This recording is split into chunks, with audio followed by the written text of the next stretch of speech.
This is me Sheeza Mastoi, registration number 2K19 AV 210। आज का जो हमारा प्रेजेंटेशन टॉपिक है वो है in vitro fertilisation and embryo transfer. सबसे पहले हमें पता होना चाहिए कि इन विट्रो क्या होता है। In vitro means outside the body.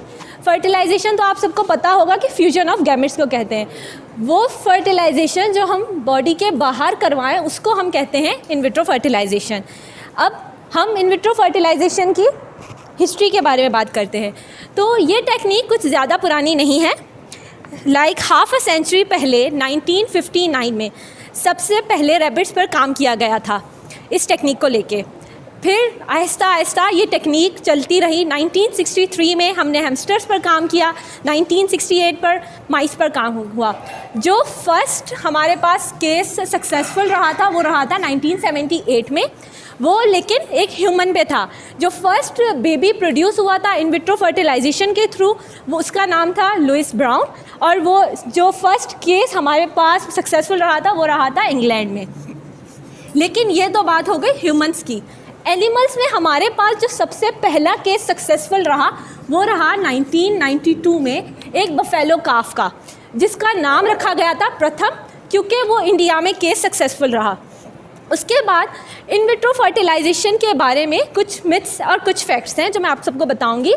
Myths ये हैं कि इन विट्रो फर्टिलाइजेशन 100% सक्सेसफुल रहती है, या ऐसा कहा जाता है कि अगर इन विट्रो फर्टिलाइजेशन एक बार फेल हो गई तो दोबारा सक्सेसफुल नहीं हो सकती। ये कुछ कॉमन मिथ्स हैं जो कि हमें बताए जाते हैं कि इन विट्रो फर्टिलाइजेशन टेक्निक के थ्रू ऐसा ऐसा हो सकता है। अब फैक्ट्स की बात करें तो इन विट्रो फर्टिलाइजेशन 50% सक्सेसफुल होती है, और वो भी उन वुमेंस में जो बिलो एज 35 होती हैं। अगर एज अबव 35 होगी तो सक्सेस रेट तो होगा लेकिन कम। उसके अलावा हम बात करें कि इन विट्रो फर्टिलाइजेशन को हम ग्लास ट्यूब फर्टिलाइजेशन भी कहते हैं या टेस्ट ट्यूब फर्टिलाइजेशन भी कहते हैं। अब ये नाम हमने इसलिए रखे हैं क्योंकि जो फर्टिलाइजेशन है वो हम टेस्ट ट्यूब्स में करवा रहे हैं, या जो पेट्री डिश होती है उसमें हम लोग फर्टिलाइजेशन करवा रहे होते हैं। अब बेसिकली हमें पता होना चाहिए कि इन विट्रो फर्टिलाइजेशन करवाने की नीड पड़ी क्यों, हमें ये टेक्निक हमने इंट्रोड्यूस क्यों करवाई। अगर तो हम ह्यूमंस की बात करते हैं तो उसका तो हमें पता है कि ये एक कॉमन स्टीरियोटाइप है कि अगर फीमेल बेबी प्रोड्यूस नहीं कर सकती तो उसको बहुत ही ताने देती है ये दुनिया। लेकिन ये बात हमने ह्यूमंस की क्योंकि ह्यूमंस का तो समझ आता है कि भाई उसको बेबी लाजमी देना है आपको। एनिमल्स में हमें ये नीड क्यों पड़ी? अगर नहीं प्रोड्यूस कर रही है तो हम दूसरा एनिमल भी ले सकते हैं। हम उसको ये टेक्निक क्यों इंट्रोड्यूस करवा रहे हैं? क्योंकि हम चाहते हैं कि कोई जेनेटिक ट्रेट है जो कि हमें कंटिन्यू करना है। फॉर एग्जांपल मैं आपको दूंगी कि एक कैटल है जो बहुत अच्छा मिल्क प्रोड्यूस करती है। अब हम चाहते हैं कि ऑफस्प्रिंग टू ऑफस्प्रिंग कंटिन्यू रहे, तो हम उस जेनेटिक ट्रेट को इंक्रीज़ करने के लिए इन विट्रो फर्टिलाइजेशन करवाते हैं। या कुछ ऐसे स्पीशीज़ हैं जो कि इंडेंजर्ड हैं, लेकिन हम चाहते हैं कि उनकी लाइफ कंटिन्यू रहे, मतलब हम चाहते हैं कि वो स्पीशीज़ कंटिन्यूटी में रहें, तो इसलिए भी हम इन विट्रो फर्टिलाइजेशन करवाते हैं। अब बेसिकली इन विट्रो फर्टिलाइजेशन का मकसद ये है कि फॉर एग्जांपल ये फैलोपियन ट्यूब्स हैं, यहाँ से एग प्रोड्यूस भी होता है, स्पर्म भी आ जाता है, लेकिन यहाँ पे ब्लॉकेज आ जाती है। अब इस ब्लॉकेज की वजह से यहाँ पे जो है इनकाउंटर नहीं हो पाता, गैमेट्स नहीं बन पाते। अब हमें पता होना चाहिए कि ये ब्लॉकेज किसी भी रीज़न की वजह से हो सकती है। समटाइम्स ये ब्लॉकेज कोई सेक्सुअली ट्रांसमिटेड डिजीज़ की वजह से भी हो सकती है, या एंडोमेट्रियोसिस भी एक रीज़न है जिसकी उसमें ये होता है कि जो यूट्रस की वॉल्स हैं वो बहुत ज़्यादा स्वेल अप हो जाती हैं। बहुत ज़्यादा स्वेलिंग की वजह से एग जो है वो यहाँ पे नहीं पहुँच पाता। इसका ये मतलब है कि फ़ीमेल भी प्रोड्यूस कर रही है, मेल भी अपना काम पूरा कर रहा है, लेकिन इनकाउंटर नहीं हो पा रहा। गैमेट्स का इनकाउंटर नहीं होगा तो हम लोग फर्टिलाइजेशन नहीं कराते। इस ब्लॉकेज को हम रिमूव तो कर सकते हैं, लेकिन समटाइम्स ऐसा होता है कि ये ब्लॉकेज ट्रीट नहीं हो पाती, इसीलिए हम इन विट्रो फर्टिलाइजेशन भी करवाते हैं। इन विट्रो फर्टिलाइजेशन के फ़ायदे तो हमारे पास बहुत हैं, मतलब आप ऐसे भी कह सकते हैं कि सक्सेस रेट है हमारे पास, लेकिन इतना ज़्यादा नहीं है क्योंकि ये जो टेक्निक है अभी इतनी ज़्यादा हमारे अंदर कॉमन नहीं हुई। उसके बाद इन विट्रो फर्टिलाइजेशन के साथ साथ एक चीज़ उसके साथ ही रिलेटेड होती है, वो होती है सुपर एवोल्यूशन। अब सुपर एवोल्यूशन का मतलब ये होता है एग्स को बहुत ज़्यादा क्वांटिटी में प्रोड्यूस करवाना, लेकिन ड्रग्स या हार्मोन्स इंड्यूस करवा के। अब सुपर ओवल्यूशन हम इसीलिए करते हैं कि हमें बहुत ज़्यादा क्वांटिटी में एग्स चाहिए। हमें बहुत ज़्यादा एग्स क्यों चाहिए? हमें इसलिए चाहिए कि हम चाहते हैं कि जो एनिमल बहुत अच्छा प्रोड्यूस कर रहा है, हमें उसके ट्रेड को इंक्रीज़ करना है। तो जितने ज़्यादा एग्स एट अ टाइम हमारे पास प्रोड्यूस होंगे, हम उतनी ज़्यादा उसकी फर्टिलाइजेशन करवा सकते हैं।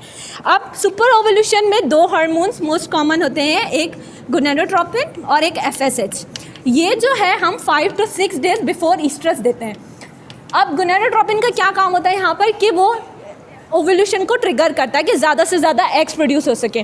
और FSH का काम ये होता है, ये हम देते हैं ट्वाइस, मतलब कैटल को देंगे हम 5 to 6 डेज, लेकिन दिन में 2 दफ़ा। इससे ये होगा कि उसके फॉलिक्यूल्स स्टिमुलेट होंगे और जैसे ही फॉलिक्यूल वगैरह स्टिमुलेट्स होंगे तो एग ज़्यादा क्वांटिटी में प्रोड्यूस होंगे। अब इन विट्रो फर्टिलाइजेशन का प्रोसीजर क्या होता है कि किस तरह एग्स कलेक्ट होते हैं, स्पर्म किस तरह बचे, ये मेरे आपको बैचमेट बताएंगे।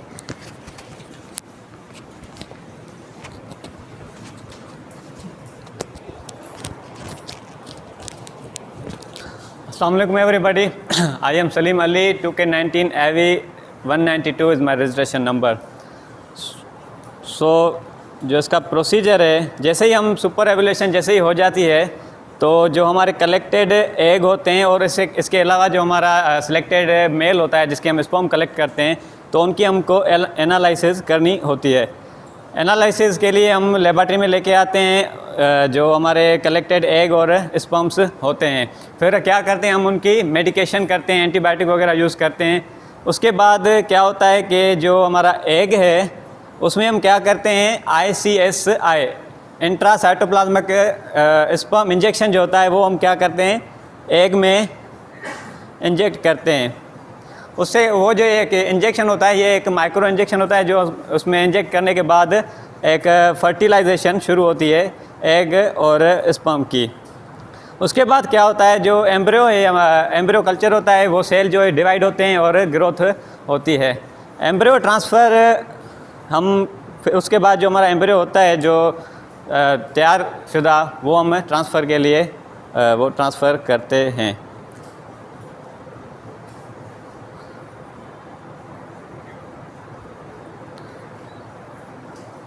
अच्छा, जो होता है हमारा एम्ब्रियो, इन विट्रो म्यूटेशन में एक जो कल्चर हमने किया है उनको हम क्या करते हैं, उनको हम स्टोर भी कर सकते हैं, या तो अगर उस वक्त हमको ट्रांसफ़र करना है तो उस वक्त भी कर सकते हैं, या तो हम उसको इंक्यूबेटर में रख। अच्छा, उसके अलावा यह जो एम्ब्रियो होता है वो तकरीबन 7 दिन का जब हो जाता है तो उसके बाद हम उसको ट्रांसफ़र करते हैं। अगर उसको हम स्टोर करना चाहें तो उसको स्टोर भी कर सकते हैं, और कुछ टाइम के बाद अगर ट्रांसफ़र करना चाहें तो वो भी कर सकते हैं। बेसिकली एम्ब्रियो ट्रांसफ़र हम करते क्यों हैं, क्योंकि जो हमारे जेनेटिक ट्रेट्स होते हैं उनको इम्प्रूव करने के लिए, या फिर जो फीमेल है उसमें अगर रिप्रोडक्ट एबनॉर्मलिटी है, जहाँ जो उसमें क्या होता है कि जो उसके फैलोपियन ट्यूब्स हैं उसमें अगर एबनॉर्मलिटी है, वो रिसीव नहीं कर रही नेचुरली या AI के थ्रू, तो हम क्या करते हैं, उसमें एम्ब्रियो ट्रांसफ़र करते हैं।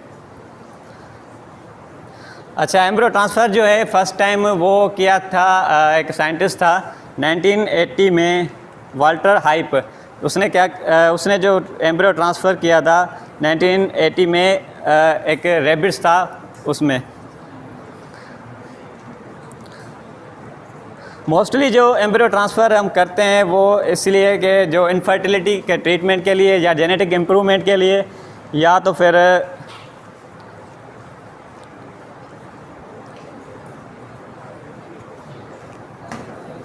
अच्छा, इस टेक्निक को जो है हम डोमेस्टिक एनिमल और वाइल्ड एनिमल दोनों में अप्लाई करते हैं एक लार्ज नंबर पे। इसके आगे जो स्टेप्स हैं ट्रांसफ़र करते कैसे हैं वो मेरा कलीग करेगा।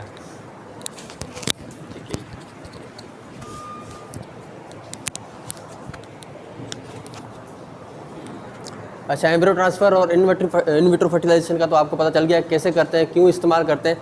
इसके एम्ब्रियो ट्रांसफ़र के बेसिक स्टेप्स कौन से हैं? पहले हम जो है डोनर एनिमल्स को सिंक्रोनाइज़ करेंगे, जिससे हमने एग्स कलेक्ट करने हैं। उसके बाद रिसेप्टेंट एनिमल को, अच्छा रिसेप्टेंट एनिमल को हम क्यों सिंक्रोनाइज़ कर रहे हैं, उसकी हमें ज़रूरत क्या पड़ी, क्योंकि हमने एक तो जो है वो डोनर एनिमल से कलेक्ट करने, रिसेप्टेंट तो नहीं करने। वो हम रिसेप्टेंट एनिमल को इसलिए सिंक्रोनाइज़ करते हैं ताकि उसमें जो हार्मोन जो है वो रिलीज़ हो जाए, और जब हम एग इम्प्लांट करें तो उसमें वो जो है एक जो मदर नेचर है उसका जो इन्वायरमेंट है यूट्रस का और बॉडी का इन्वायरमेंट वो क्रिएट हो जाए, इसलिए हम सिंक्रोनाइज़ करते हैं। उसके बाद सुपर ओव्यूलेशन जैसे कि आपने मेरी कलीग ने बताया कि सुपर ओव्यूलेशन किसको कहते हैं, ज़्यादा जो एक से ज़्यादा उसको कलेक्ट करने के प्रोसेस को जो हम सुपर ओव्यूलेशन कहते हैं।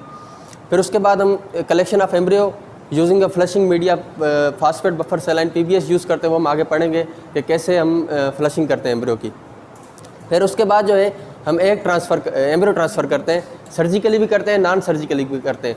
सर्जिकली जो हम करते हैं लेप्रोटॉमी के थ्रू यूट्रस में जो है हम करते हैं, वो हम कौन से एनिमल्स में करते हैं, एक तो फेलाइन, कैनाइंस और गॉड्स, शीप्स में करते हैं। इसमें जो है हम ट्रांस सर्विकल तो नहीं कर सकते, तो इसमें जो है हम लेप्रोटॉमी के थ्रू सर्जिकली करते हैं। और जो है नॉन सर्जिकल वो हम इक्वाइंस में करते हैं, बोवाइंस में करते हैं, वो हम ट्रांस सर्विकल के थ्रू करते हैं।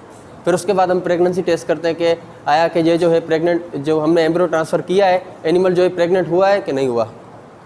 अच्छा, पहला जो स्टेप है, हमने जो डोनर एनिमल है, डोनर काउ है हमारे पास, उसको हमने सिलेक्ट करना होता है। तो उसमें हम कौन सी चीज़ें देखें ताकि हम उसको सिलेक्ट कर सकें, क्योंकि हम सब एनिमल्स को तो सिलेक्ट नहीं कर सकते।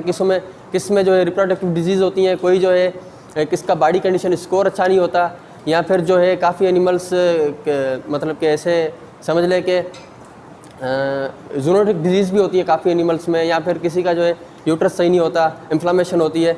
तो हमने इन चीज़ों का ख्याल रखना होता है ताकि जो हम अपना डोनर एनिमल जो है वो सिलेक्शन उसकी कर सकें।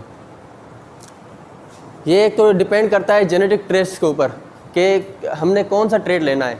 जैसे हॉलिस्टिन फ्रीजन है, इसका फॉर एग्जांपल हमने इंग्लैंड वालों ने या फिर शायद अमेरिका की है, मुझे नहीं याद, तो इसका जो है इसमें क्या होता है कि इसका जो मिल्किंग हमने क्यों इसकी मिल्किंग बढ़ी है 40 से 50 लीटर तक जो है एक दिन में दे रही है, क्यों दे रही है, इसका उन लोगों ने क्या किया, जेनेटिक जो ट्रेट है वो मिल्किंग वाला वो इन लोगों ने इम्प्रूव कर दिया है। उसका जो है मतलब कि एक एम्ब्रियो ट्रांसफ़र के थ्रू एक टेक्निक होती है एम्ब्रियो सेक्सिंग, उसमें जो है हम अपनी मर्ज़ी से जो है एक XY जो है, अगर हमने फीमेल बेबी लेना है तो हम चेंज कर सकते हैं, या अगर हमने मेल लेना है फॉर मीट पर्पज़ के लिए वो भी हम चेंज कर सकते हैं। तो इसके ये एडवांटेजेस है।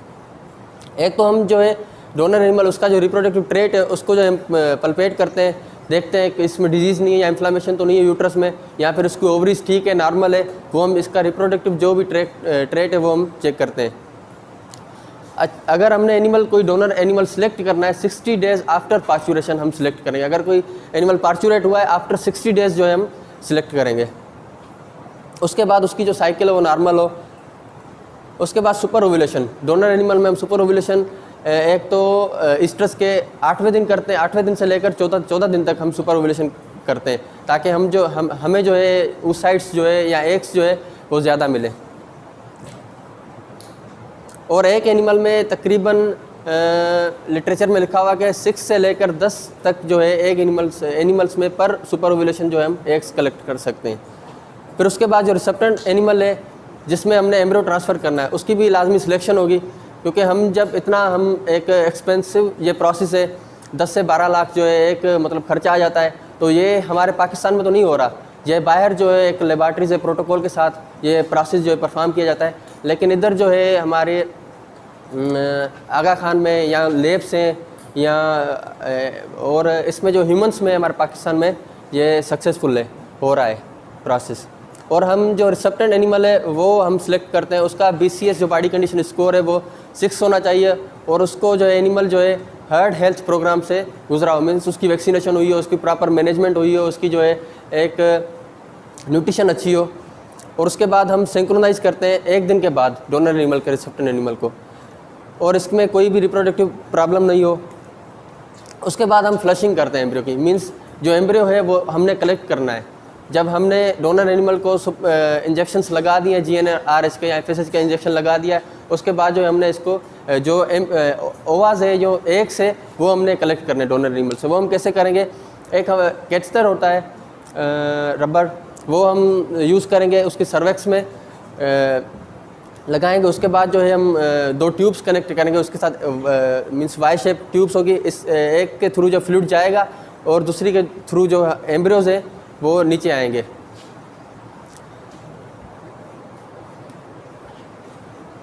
कैथेटर जो है हम cervix internal ऑस of the cervix रखते हैं, या जिस जगह यूट्रस की जो ओपनिंग होती है इसमें हम नॉर्मल सलाइन का यूज़ करते हैं और इस यूट्रस को हम तकरीबन फिल कर लेते हैं।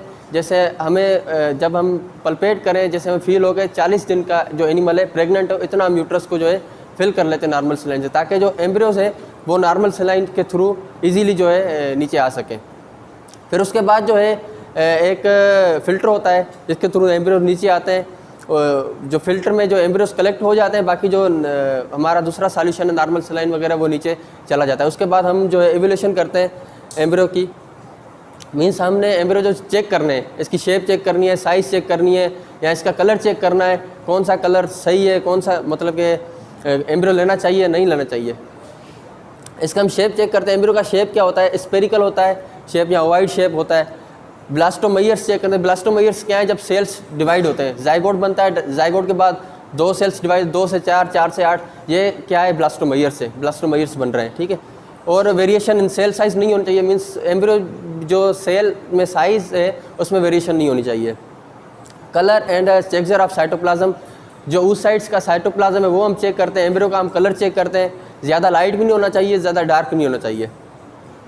और जो डायामीटर एम्ब्रियो का वो जो है हम चेक करते हैं, 150 से लेकर 190 माइक्रोमीटर तक जो है एम्ब्रियो का डायामीटर होता है। Presence of extruded cells, means जो अनवांटेड सेल्स है वो भी नहीं होने चाहिए एम्ब्रियोज में। और रेगुलेटरी ऑफ ज़ोना पेलिसिडा, ये एक लेयर होती है जो एम्ब्रियो के उस साइड्स के बाहर जो है होती है, जो प्रोटेक्ट करती है। और उसके बाद जो प्रोसेस है एम्ब्रियो ट्रांसफ़र, हमने फ्लशिंग भी कर ली, कलेक्शन भी कर ली एम्ब्रियो की। और उसके बाद जो है हम एम्ब्रियो ट्रांसफ़र कैसे करेंगे, वो है हम ऐसे करेंगे कि एक स्ट्रा होती है, इंसेमिनेशन स्ट्रा होती है, जैसे हम AI स्ट्रा होती है हमारे पास, जैसे AI करते हैं ऐसे ही इंसेमिनेशन एक स्ट्रा होती है 0.5 ml की, उसके थ्रू जो है हम ये एम्ब्रियो ट्रांसफ़र करते हैं। जो लो ग्रेड के एम्ब्रियो उसको हम ट्रांसफ़र नहीं करते, उसको हम डिस्कार्ड कर देते हैं, जिसमें शेप में चेंजिंग आती है, या फिर कोई मसला है, या फिर उसका कलर सही नहीं है, टेक्सचर सही नहीं है, उस साइड्स का साइटोप्लाज्म सही नहीं है, उसको हम डिस्कार्ड कर देते हैं। ये जो हम कैसे करेंगे, ये रॉड जो है वो हम यूट्राइन हार्न पे जो एम्ब्रियो है उसकी जो है हम डिस्कार्ड करेंगे, या फिर वहाँ पर जाके जो है एम्ब्रियो करेंगे। ये 7 डेज़ ऑफ इंसेमिनेशन, मतलब 7 डेज़ के बाद हम करेंगे। हमने एम्ब्रियो ले लिया, उसके 7 डेज़ बाद जो है हम एम्ब्रियो ट्रांसफ़र करेंगे। बाकी आगे जो है नेक्स्ट।